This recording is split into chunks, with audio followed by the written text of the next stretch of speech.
I'm Diego Cordovez, Adam Schoenfeld. Welcome to The Scoop, brought to you by Full Tilt Poker. Adam, welcome back from your extensive travels. I was on some operations in Southeast Asia. You were missed by your many fans. You know, I watched the shows while I was gone, and they were terrible. Thank God that brought you back, though. I had to come back, and also the fan acclamation has been tremendous. Now, when we were growing up in different parts of Alabama... I was in Huntsville. I was growing up in Mobile. That's right. We always heard about Hoyt Corkins, this very good poker player, who won a bracelet back in the 90s, and then kind of left the circuit for a decade, more than a decade, and then came right back and won a WPT and another bracelet. So very interestingly, he's a real old school guy and a new school guy, and he hit the ground running, moving all in on people and shaking people up and shaking Phil Hellmuth up. This guy plays power poker, and people do not like that. This is not the new small ball. This is the This is the old Doyle power poker. Old pressure style. And unfortunately, he's always sort of been in the news because he came back to his house here in Las Vegas and had been cleaned out. So we're going to talk to him about mostly poker, but also these recent developments. So unfortunately, you've been in the news because your house was robbed, and a lot of people in the poker community are curious, and we're going to talk about that. But as far as poker goes, people who've seen you on TV see you saddled with the name Mr. Move-In, and the first time you really came to prominence in this era was at the WPT against Phil Hellmuth, where you were moving in on him. You think that's a fair characterization, or are they just taking one part of your game and building it up? Well, I think it's fair to a point, and to a point they are taking one part of my game. You know, it's a lot of final table strategy, or, you know, maybe 27 free tables down to the finals. That the all-in moves is a lot more effective than it would be on day 2 or day Right. 3. So you're not playing that way from the beginning, in other words? No, of course not. If he was, I don't think we'd have seen him. That's what I always get a kick out of, especially in WPT and also on ESPN, which is that they pick the dramatic hands where people are all in. Right. But that's only part of what's going on, and there isn't a lot of context as to what's led up to it. Although it did seem, at least in that match against Phil, that you were moving in on them a lot. But then again, maybe that's because that's an effective strategy against him in particular. Well, I think the one that I was moving on Phil so much was the WPT Foxwood Season 2, and we had a day off before the taping of the show, and I looked at the blind structures, and once the blinds got to a certain point, then I thought that would have been the right way to play that. Mm-hmm. And blinds got up to 15,000, 30,000, and that was true 15,000 and 30,000. They didn't like triple chips or, Right. you know, it was dollar for dollar chips. And Bill had less than $1 million at that point, and I had over $2 million, so it was a lot of pressure on Phil. Just by Phil's reaction, you know, Phil is somewhat calculated in his reactions, and some of them are genuine that he's frustrated. Mm-hmm. But when he reacts that way, that tells you to keep doing it, because he's trying to get you to stop, because that means he doesn't like it. Right, that is very good. I really like the all-in move against Phil, in particular. Yeah. You know, he would be probably the number one guy that you would make that move against of all the poker players out there. You get the added emotional satisfaction of hearing his nonsense, which is amusing. Well, thank you. Well, the crazy thing that we've talked about before is that Phil has publicly stated over and over that he's not going to call with a marginal hand. I mean, he said, well, I'll get you one of these times. I'll wait till I wake up with the aces, but I'm not in there. I'll find a better spot. And sometimes you think, well, maybe he's saying that just to bring, you know, to force someone to move in weekly and he's ready. But he doesn't. He really follows that precept. And people do keep moving in, although he seems to also find something else to compensate for. Well, you know, that isn't Phil's game. Phil's a great player. He's probably the best player out there that can put people on hands, especially novice players. And that's what No Limit Hold'em tournament is about, being able to put people on hands. And he does that real good. I saw a thing, and actually I talked about it with Adam, which is just in the last week or so, Daniel Negreanu in his blog wrote about playing small ball. He was down at the Legends, and he made a really black and white statement where he said, you know, no one can, if you know how to play small ball, then it guarantees success. Guaranteed success. If you don't know how to play the small ball, then you've got no shot, and you can't defend against it and all this. And I thought, now I'm a believer in the small ball, and I've always more or less practiced it even before I'd ever heard the term. But the reality is that if your opponent doesn't cooperate with you in the small ball, then there's no more small ball. If you're limping in and they raise you 5 times, you're going to have to start raising them 5 times and building the pot. So, I mean... well, that is very true, the point that you're making there, and that is the point that I try to make with the all-in plays and stuff like that, is it's more or less geared for the pros. It's geared for Negrano and Helmuth and players that are above the rim on their game, and I prefer to play big ball poker, long ball poker with them, and maybe small ball poker against somebody feel like you can mount maneuver on the turn or something. I mean, they're trying to get you to play their game, but because of the dynamics of poker, you don't have to play their game if you don't. Someone who wants to put people to decisions, which you are a master of, and I remember that when I first played with you, I think it was the bike, it might have been right after you came back from your layoff, and I don't think you'd won the World Poker Tour yet. I was like, this guy really likes to put people to decisions. But that takes the small ball guys out of their game, because once you're, as you said, if I'm playing big ball, your small ball's out the window. The pot's big now. Right, or you just let me have every pot. Right. And then the one time you come back, okay. But I remember guys shaking their heads and not knowing what to do with you. This is probably 6 years ago. Well, actually, I came back to play poker. This bike would have been my 5th year since I came back. And, so I've been back on the tournament trail 5 years now. It feels good. Tournaments are very exhausting. Yeah, absolutely. And the travel. Hoy, when you first came back, you had 12 years away from tournaments, or 11 years. The world had changed entirely. Is that what got you to come back, or were you shocked when you came back and found what you found?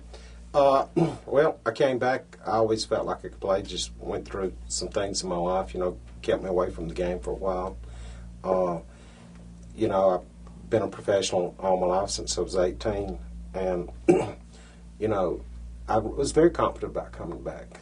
I was very confident, and a lot of people didn't know me, and a lot of people don't give you credit. Back then, 5 years ago, if you made a move, and they didn't know you, they didn't give you credit for making a move. Right. So it was, I had quite a bit of success right off the bat, first, second, and I think maybe I finished 21st at the bike that year and lost a big pot to TJ, and if I'd won that pot, I would have been the overwhelming chip leader.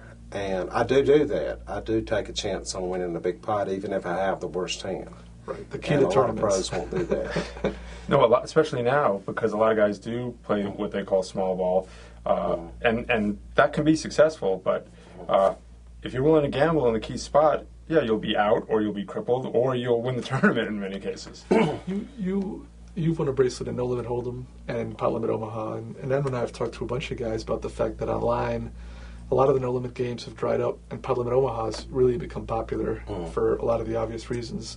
Now, obviously, in Pot Limit Omaha, you're limited to the pot as far as your raises go, and no hand is a big favorite over another hand pre-flop, especially the type of hands you might be in there with a raise. So what sort of adjustments do you make in Pot Limit Omaha? I mean, it seems like a lot of your tournament tactics from No Limit wouldn't be as effective, but of course you've been successful in Pot Limit Omaha. Right. Pot Limit Omaha is more of a gambling game. No Limit Hold'em is more of a craftsman's game. It's more of a skill game. Pot Limit Omaha has a lot more luck in it. It's a lot of skill in Pot Limit Omaha, but the element of luck is a lot higher. And you can't just move in on people and scare them the way you do in No Limit pre-flop. That's correct. Pot Limit Omaha has its spots, but most of the plays made on Pot Limit Omaha turn, 4th Street. So that's where the play comes in. And then on 5th Street, there's a lot of play in Pot Limit Omaha. Where in No Limit Hold'em, usually the play is gone out by that time. Boy, I was a little surprised to see that you had a really good finish in horse this year. Not that I just wasn't aware of your limit game, and certainly that's not an all-in fest. Have you been playing limit and mixed games for a while? Actually, no. They don't play mixed games down in Alabama. Well, I played in Mississippi a lot, and they don't. No, I hadn't played that many mixed games, but. Poker's poker, and if you got good horse senses going cards, you should pretty well be, sound with it. There were some situations in the horse that I was a little uncomfortable with. Some of the games I've never played before, like 7-card high-low split. I really never played the game before. Got a few pointers on it, and just went with it. And I really feel like I'm a poker player. I can play. I agree with that. And so almost any game. This is the $2,500 horse, and Hoyt, you finished 4th. So that's correct. Had you played the Razz or a lot of the stud high? Well, actually, I'm an expert Razz player. When I came to Vegas in 1979, that was the main game here in Vegas. Mm-hmm. And I played a lot at Stardust, played a little bit at the Dunes, which is where the Bellagio is now. Right. And, there just wasn't that much poker out here in Vegas. And, Razz was one of the games that people played, and Hold'em was a game then that hardly anybody knew about. They had a little game at the Golden Nugget, I believe, a 5-10 limit game back in that day. That was it. It's just funny to people now to think of big Razz games. I mean, apart from the fact that money's worth a lot less now, in other words, the limits are a lot different now, but there were big 100, 200, or 200, 400 Razz games, which is like as big as the games in Bobby's room today.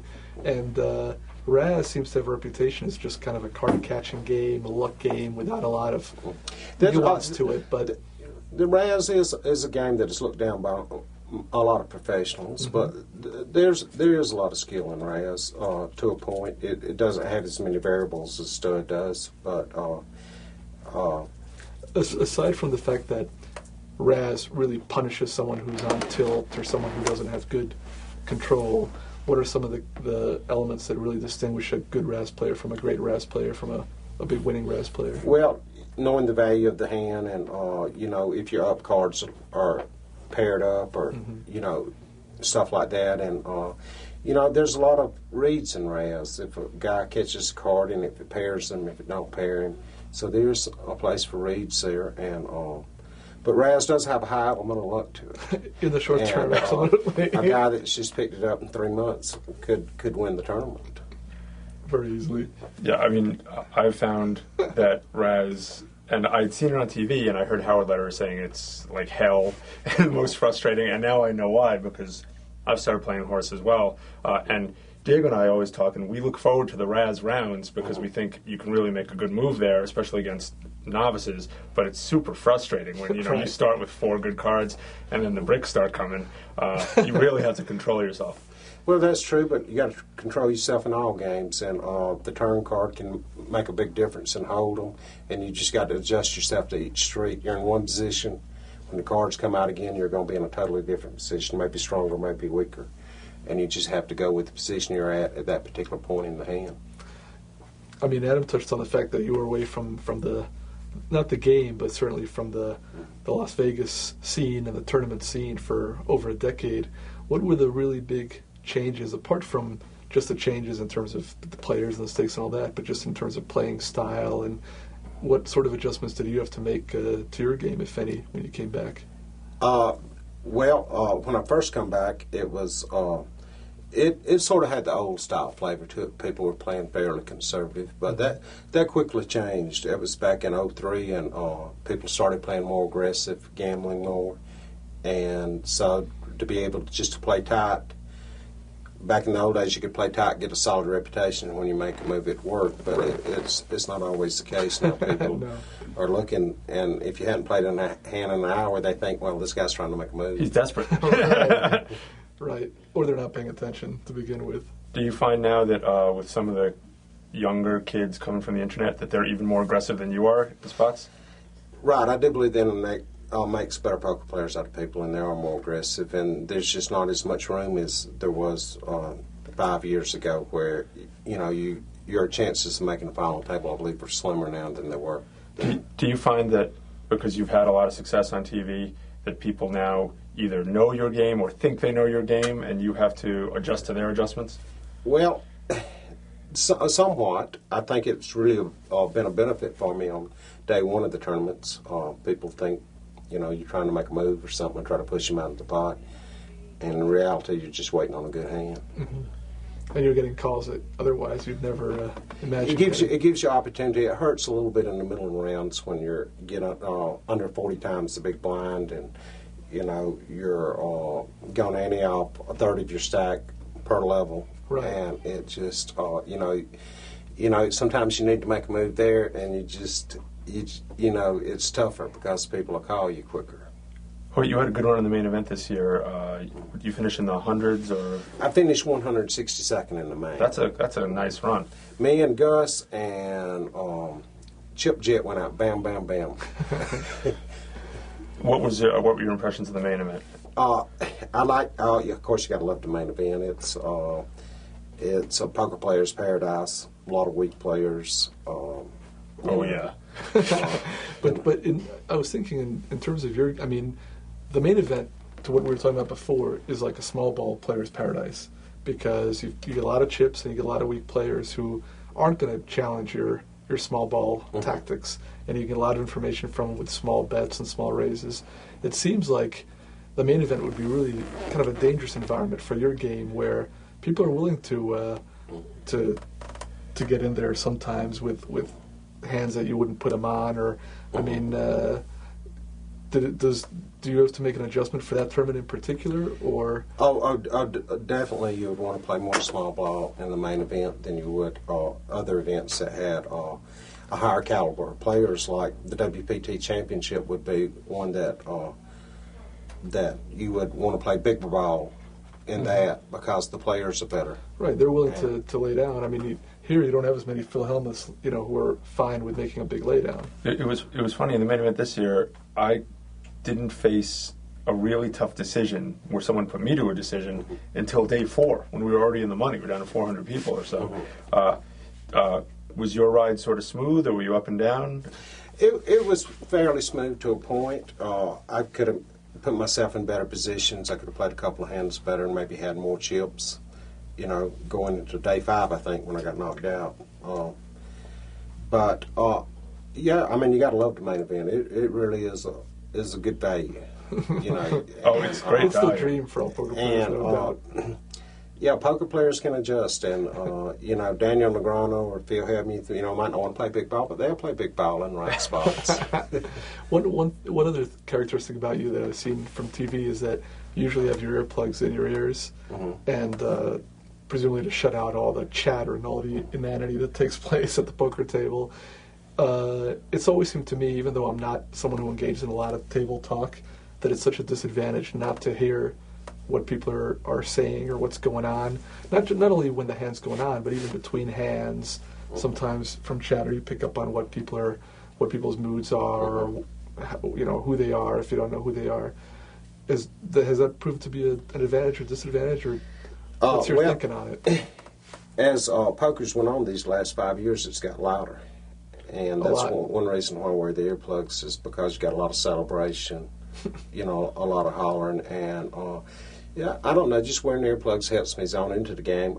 I know there's some things I'm missing. I'm missing, certain voices and hearing certain things, little things that could be valuable to you. But the thing about it is, you go in at noon, you get off at 1, you got a 13-hour day. You can't go full speed the whole way.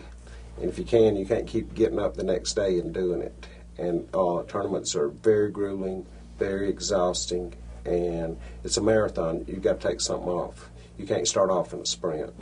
And if I start off without my earplugs and total focus, I'm not going to be there for day 3 or 4. I'm going to be wiped out. So even if a big hand develops, or not necessarily that you're in the hand, but do you ever take them out just because maybe that's a key It's moment, possible, or? yeah. When you're playing in a big pot, you get tunnel vision. You're focused on that hand until that hand's over with. And so, any bit of piece of information that you could get in a big pot where you're using extreme concentration would be valuable at that point. Now, on a whole different front, a lot of people in the poker community have read about the fact that you were out of town, came back, and your house had been robbed, but from the pictures that have been up on the internet, this is not the normal robbery. They drilled holes between your garage and your house, and they were trying to find, I suppose, safes or hiding places, drilling and pounding throughout your house, stole vehicles, property, and also a lot of your poker memorabilia, your 2 bracelets, your WPT trophies, and so forth. So what's happened in the last week? Well, it's been a very hectic week. I started off with some charges being made to my bank account almost 3 or 4 weeks ago, and I thought I just had some identity theft, and those charges kept popping up. I've had 3 checking accounts compromised and 2 credit cards, so I've had to cancel those. Get new credit cards and stuff. I think they were sort of professional in a way. They went in through the wall, didn't go in through the door. They was worried about the alarm system, and they done a pretty good job. And clearly, this wasn't just like a spontaneous smash and grab. I mean, these guys had a plan and they had equipment and so forth. The police think it was 5 men involved, and they have 2 in custody now. And they took my 3 vehicles: Jeep, motorcycle, GMC Yukon. I got the Yukon back and the Jeep back, but the motorcycle's still out. Oh, so you got your vehicles now. How did they close in on these two guys? They were just stopped with the Denali part, and they took the license plate off, and a lady had reported some suspicious activity with that vehicle. They went up and turned the lights on, and when they ran the vehicle, they seen it was stolen. So just carelessness on the robbers. Well, I think they were into drugs pretty heavy. There was a lot of drug paraphernalia in the vehicle, a lot of... How much of that was yours? I'm just kidding. I was thinking the same thing. It's like, sure, there's... That's like, I'm not going to say that to Hoyt. We barely know each other. Yeah, sorry. I wouldn't be that rude. Yeah, but I would. Sorry. No, but that's great news that there's really been progress. So these guys didn't have any connection to the poker community. I really don't think they did, to be honest. Because my first thought was, my God, if Adam is involved or if someone else we know, the thing that I saw you say in a quote, which is very true, that everyone should keep in mind, it's someone who knows you could have just casually been saying to someone else, hey, Hoyt's out of town. All it takes is one person to hear that, and then someone, either they know where you live or they can find out. So, it didn't, just because these guys knew Hoyt was out of town didn't mean that someone you knew did it. That's very true, and you can get somebody's name if you know they're going to be out of town. You can find out where they live, get the address, Google Earth, find out the layout, the land around the house. And, I mean, it's all the classic things that we all know, but, like, if I let the newspapers pile up, someone could just see that, and they know I'm out of town. Have you gotten any of your poker trophies and bracelets back? No, I haven't received anything from inside the house back. Trophies, TVs, or nothing.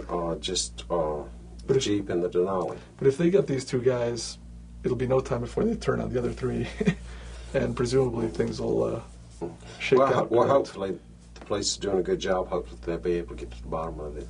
Is there anything that anyone can do if they hear something or see something? Just call Las Vegas PD or... Yes, that would be a help. I've still got a motorcycle out. It's a 2007 Harley Davidson, and I'd like to get it back. Plus, the bracelets. Yeah, we hope you get it. Would be nice. If anyone sees a World Series poker bracelet with Hoyt on it, then they'll know what to do. There's a chance that those will show up, because those show up from time to time at pawn shops and. Right, I'm hoping to get lucky and be able to get some more stuff back. This sounds like really good news. If they've caught 2 guys, that's enormous progress from what I read a few days ago, when there seemed to be just a big mystery around it. So you've got to be encouraged and optimistic. I'm thrilled about the week, being able to get 2 vehicles back and catching 2 of the bad guys. Yeah. Very good. Hoyt, it's been a pleasure to talk to you. Yeah, thanks for coming down. Yeah, thanks for Especially coming with in. everything going on, to sit down with us for a while. We really appreciate it. Thanks a lot. Okay. Yeah, thank you guys. Thanks for joining us on The Scoop, brought to you by Full Tilt Poker. Look for us on Card Player TV. You can write to us at thescoop@cardplayer.com. And join us next week.